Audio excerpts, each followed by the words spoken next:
Pour apprendre l'arabe aux enfants, c'est assez simple.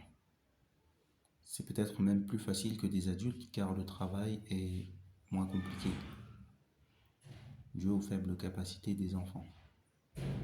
C'est de la même manière que l'on apprend une autre langue, en le faisant parler et en le faisant entendre surtout.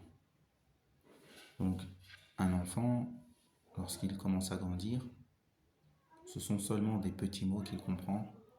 La plupart sont à l'impératif. Viens, mange, assis-toi, cool, ijlis, uskun, nam, uskut. Tous ces mots, on peut commencer en fait à les utiliser avec lui en arabe. Et il va les assimiler avec force. C'est pour ça que si vous enseignez à vos enfants l'arabe dès le bas âge, vous leur parlez en arabe, vous faites l'effort. Déjà, le temps, même si vous n'êtes pas très fort vous en arabe, le temps que son niveau à lui monte, le vôtre aussi aura monté. Vous l'aurez déjà dépassé. Donc, peut-être d'ailleurs, en une journée, les mots que vous utilisez avec un enfant, quand il est en très très bas âge, vous pouvez les compter. Ce sont quasiment les mêmes mots à chaque fois. Ça peut arriver des phrases, ça peut arriver que les parents utilisent des phrases qui sont dites en fait avec les émotions. Ce ne sont pas des phrases qu'ils comprennent.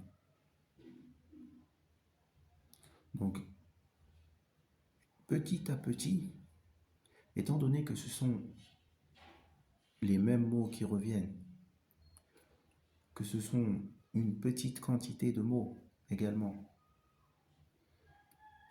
ça va lui permettre donc d'assimiler au fur et à mesure de manière graduelle.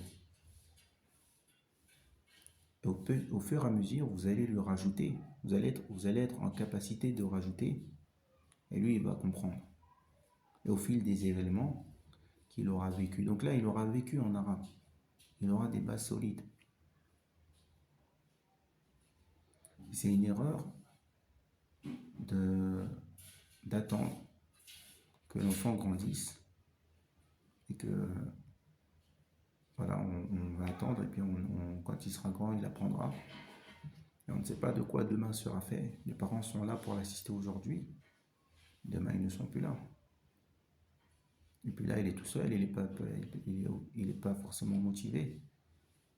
Il n'a pas forcément vécu les mêmes souffrances de ses parents. Il n'a pas vécu les mêmes souffrances que ses parents. Souffrances sur lesquelles il se basaient ses parents pour se motiver à l'accrochage de l'apprentissage, dans l'accrochage de l'apprentissage de la sunna, de la langue arabe.